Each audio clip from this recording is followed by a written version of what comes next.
When the end, W-O, destroys you. Anything less would be civilized.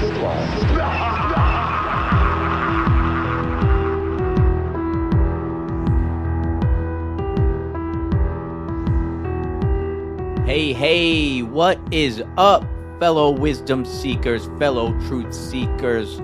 Welcome to the Brave New World Order podcast, straight out the dungeons of podcasting. I am your host, Brandon St. One. Today's episode, we are going to dive into Yahweh. Is he the great deceiver?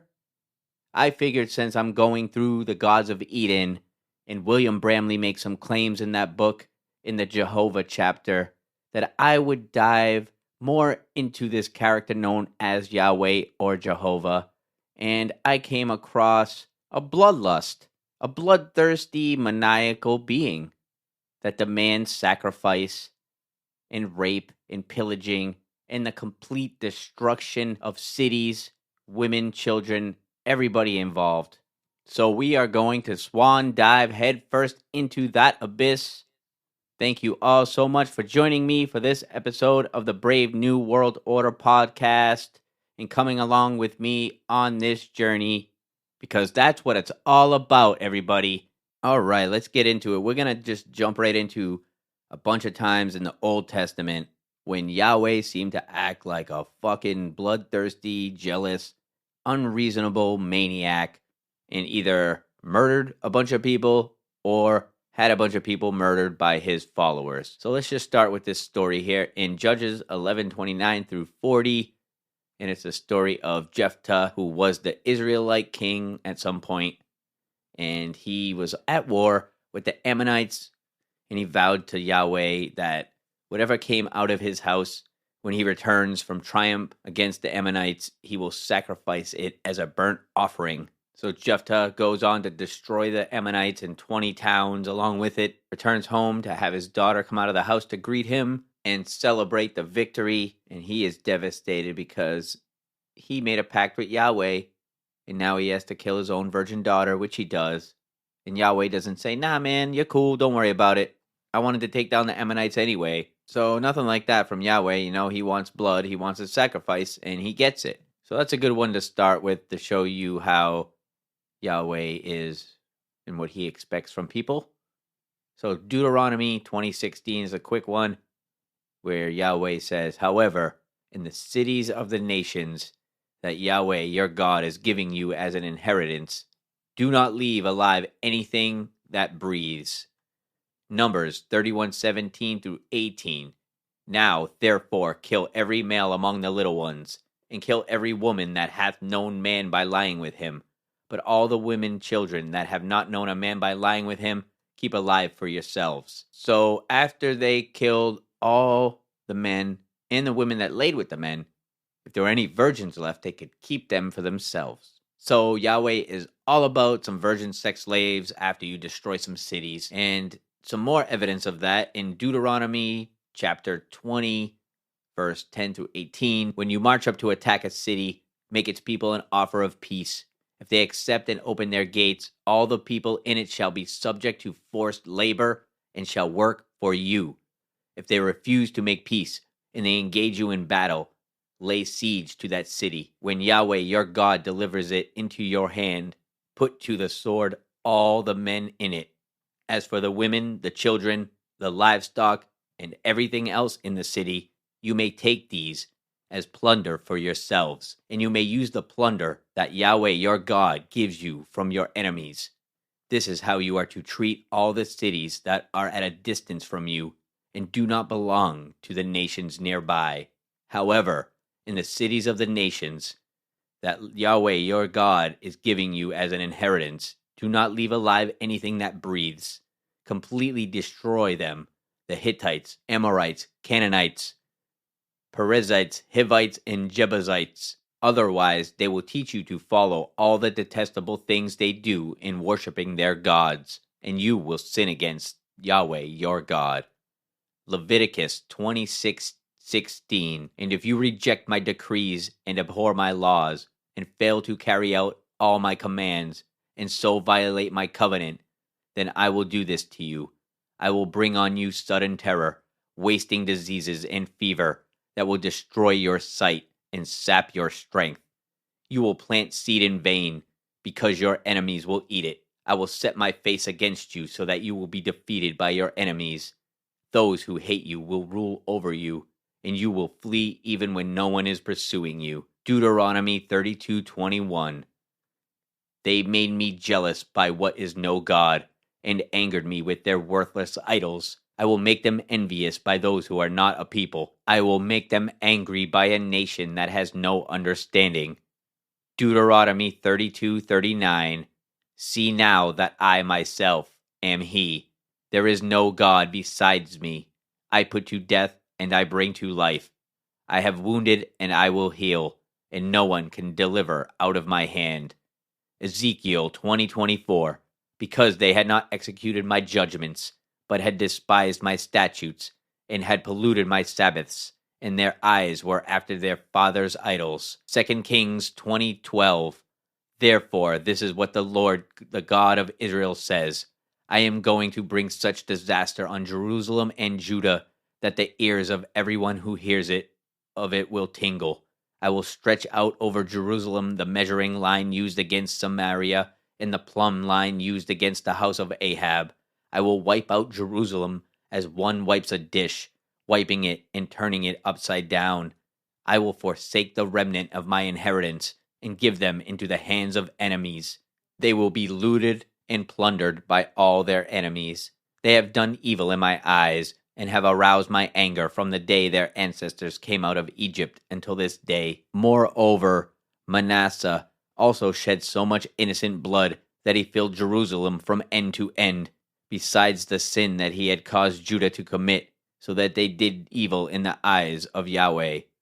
So I will choose their punishment, and I will bring terror upon them, because I called and no one answered.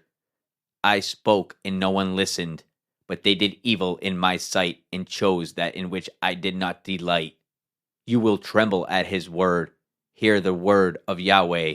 Your brothers who hate you and exclude you because of my name have said, let the Lord be glorified, that we may see your joy.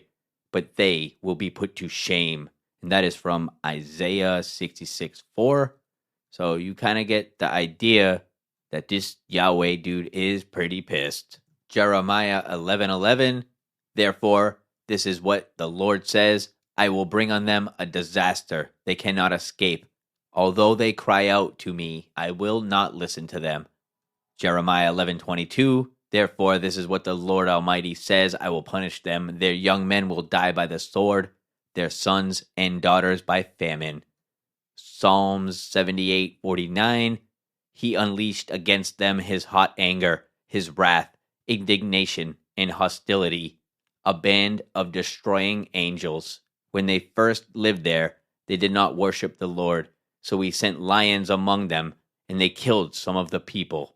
And then there's the story of Ehud, who was delivered to the Israelites as a prophet, and he was ordered by Yahweh to murder the king of the Moab after he opened the doors of his kingdom to him, and he stabbed him in the stomach and left a blade there. And then in Numbers 11, when he lights his own people on fire because they're having a hard time wandering out in the desert after they just left Egypt, after being enslaved there. And this is what happened. Now the people complained about their hardships in the hearing of the Lord, and when he heard them, his anger was aroused. Then fire from the Lord burned among them. And then there's the story in 1 Samuel chapter 6 about the Sabbath breaker that gets put to death.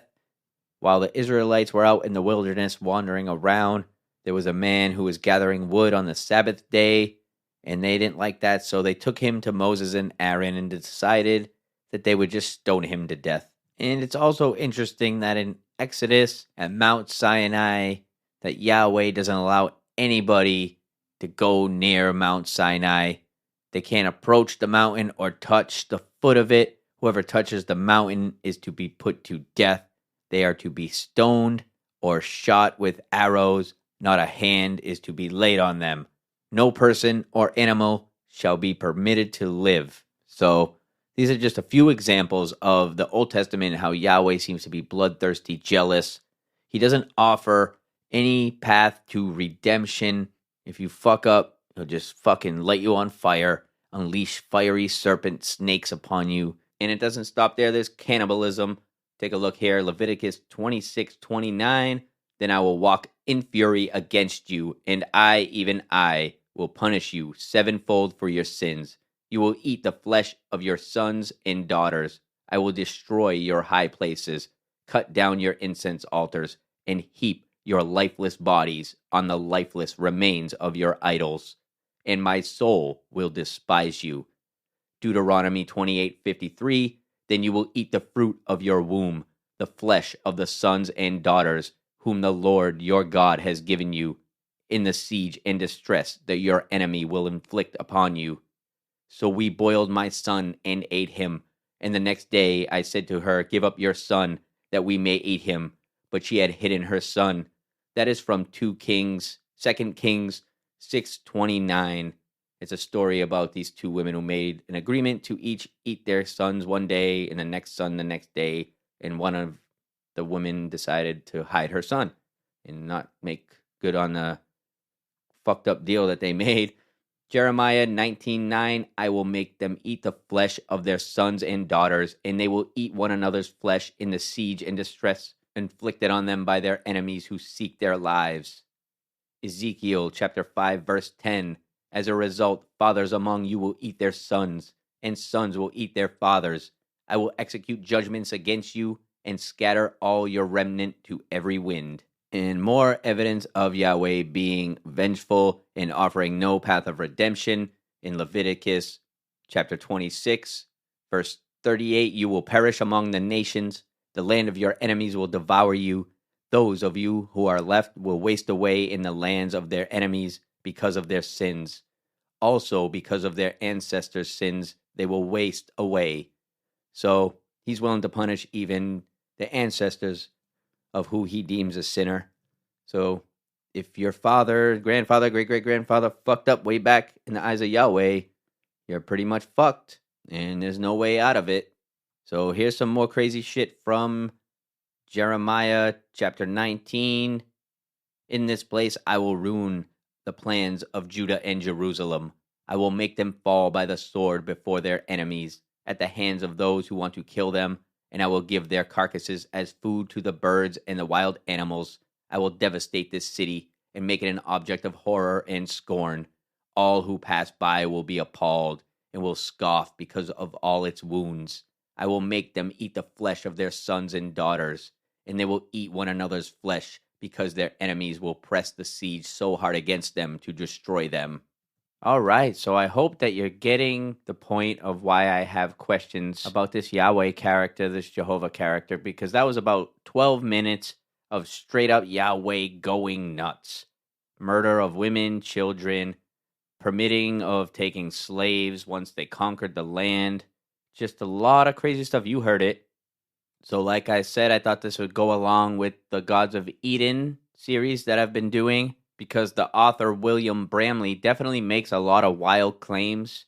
So I wanted to dive a little bit deeper into what he was saying. So I hope that you enjoyed coming along with me on this journey. If you like this episode, please consider subscribing, leaving a review, sharing this with your friends, your family, anybody that will listen to you.